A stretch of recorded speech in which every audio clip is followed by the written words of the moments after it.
Hi, Julia and Julia's Knitting here. A quick update. I haven't done much, but I still wanted to be on schedule. You know, it's Wednesday, so I want to tell you what I've done, even though it hasn't been that much. It hasn't been much at all, to be honest. I haven't worked on my scrap mittens at all. To be honest, I even forgot about them. I just remembered when I went to the last episode to see what I was doing, and I found out I was working on them, but not this week, sorry. And the reason is because I was working on the autumn scarf I'm designing. This is a new crochet design. I want to finish the pattern by this Halloween, and I finally made it the right length. I will make one more repeat before I finish. And that's why I stopped here, because I need to take photos while I'm doing this, because several of the rows here might need clearing up, at least for beginners. So I don't know why I felt so much resistance, probably partially because you have to change colors all the time and it stresses me out. First of all, I think about weaving them all in later, and that's second of all, just, you know, these tangled pieces, yarns, strains of yarns. I hate color work, to be honest. I don't hate it, but I think you know what I mean. It's more stress than I usually have in knitting or crochet, and that's unusual. You know, usually knitting and crochet makes me feel calmer and, you know, more confident, and here I have to do something that is the opposite. So I struggle a little bit. At the same time, you know, I honestly asked myself, do you want to stop? Like, if you struggle, do you want to stop? And my answer to myself was no, because I love the result. And I'd love to finish it, and I have a trip coming up, and I'd love to take the scarf with me to this trip. And I'd love it to be a pattern, because it's very beginner friendly. Maybe it's the first project, you know, not completely very simple pattern you can make. A little bit more difficult and a little bit more practice, because you have an opportunity to practice a lot of stitches here. So there are many reasons for me to want to do this, and just one, maybe a couple of reasons why it stresses me out. I had to push myself a little bit to finish it, but you know, when I got into it, it was I enjoyed it. I will finish this last repeat. I will take, probably today, I will take photos for the pattern while I'm doing it. I already have the written part of this scarf. I wrote it down while I was making it, to not forget. And I will need to create the chart.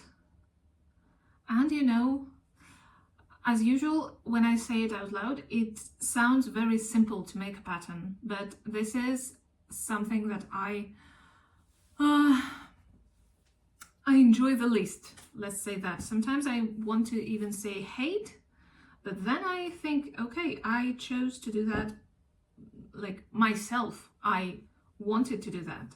Many times I created many patterns. So after making a pattern, there wasn't a thought, you know, oh, never again. No, I want to do it again, but it's a difficult thing. It's probably something to discuss with my therapist. By the way, if you make patterns too, could you please spend a couple of minutes writing a comment? Are you the same? Like, is it that we love knitting and then, like, writing it down, shaping this whole PDF is just not creative enough for us? Or is it something different? Or maybe you love creating, like, the pattern, the document, more than you love knitting or crocheting. Do you struggle with creating patterns? This is what I'm asking. Do you struggle, or at least do you struggle as much as I struggle? Because I think I struggle more than I could and more than I should. I kind of feel that maybe when I have more practice, when I do it faster, when I do it easier, when I know what to do from the start, maybe it will get better. Maybe I will not struggle so much. But look at that. I'm enjoying the scarf, and I hope to finish the scarf very soon and to finish the pattern pretty soon.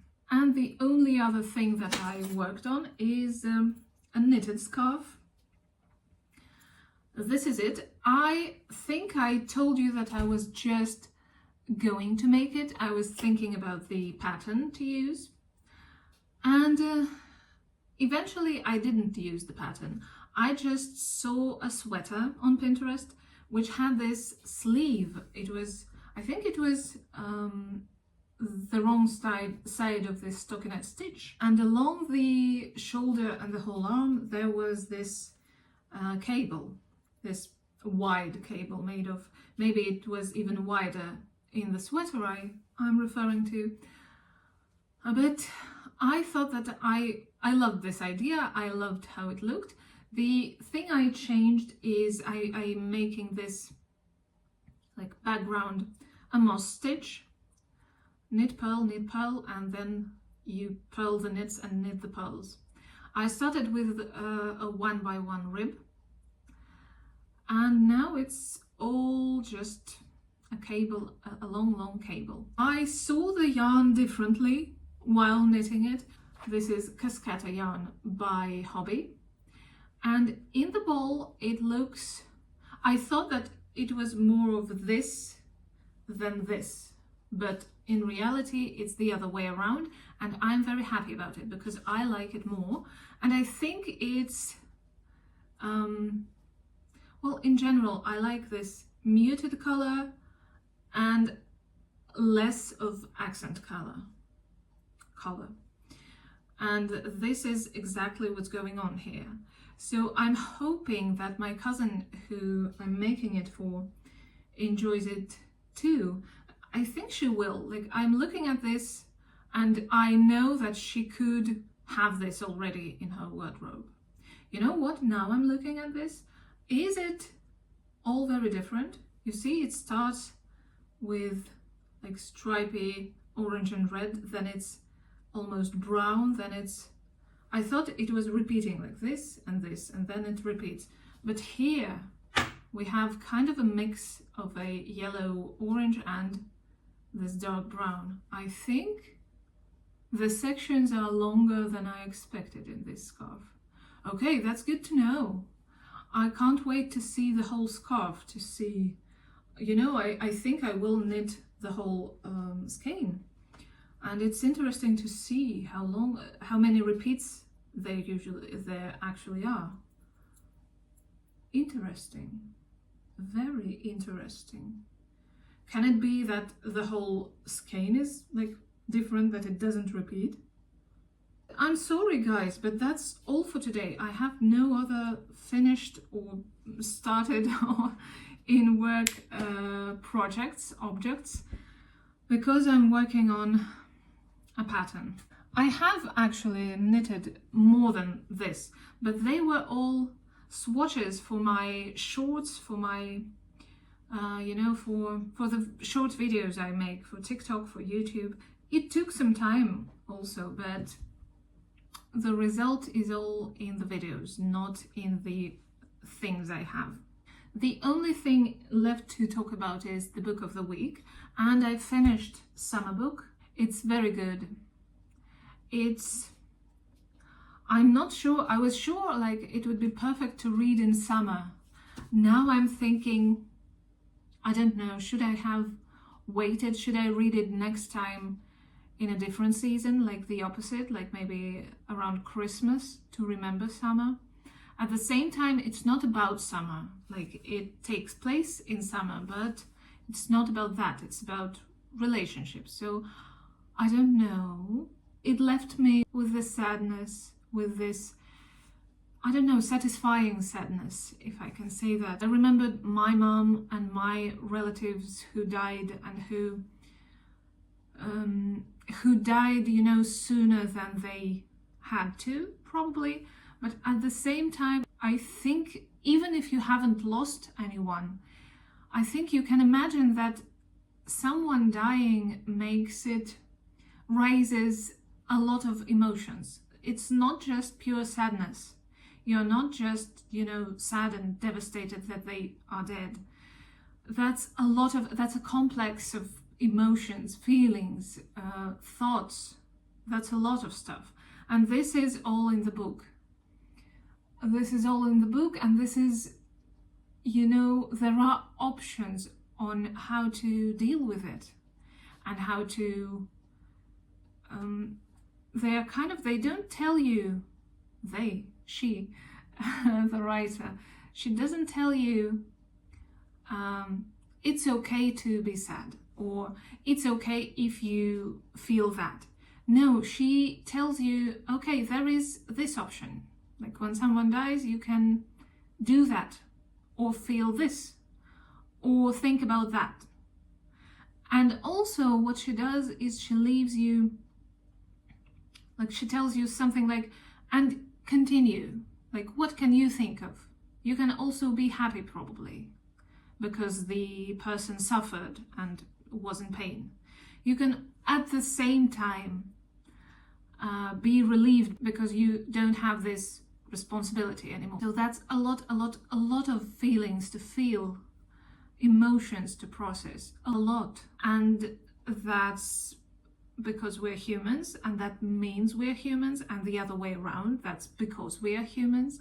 And because I finished it, I am back to the Paris Bookseller, about Sylvia, the founder of Shakespeare & Co. bookshop in Paris. I started it before I went to Paris this summer, but then I stopped to read the summer book with my cousin. By the way, the same cousin who I'm making this scarf for. It keeps me. It's interesting, you know. I think I told you that I struggle with reading a little bit, and I'm trying to get back into reading. But when I do, it's sometimes difficult for me to start to open the book. But when I open the book, it holds me. That's a good sign. And I also didn't know anything about Sylvia. She gets mentioned in Ernest Hemingway's Movable Feast. But it's just, you know, a couple of sentences maybe. I also visited the shop, the bookshop Shakespeare & Co. this summer. So that would be nice to find out how it became what it is now. And of course I'm looking forward to the story about James Joyce, how she helped James Joyce publish. I think she helped publish Ulysses. I'm hoping to find out how she did it.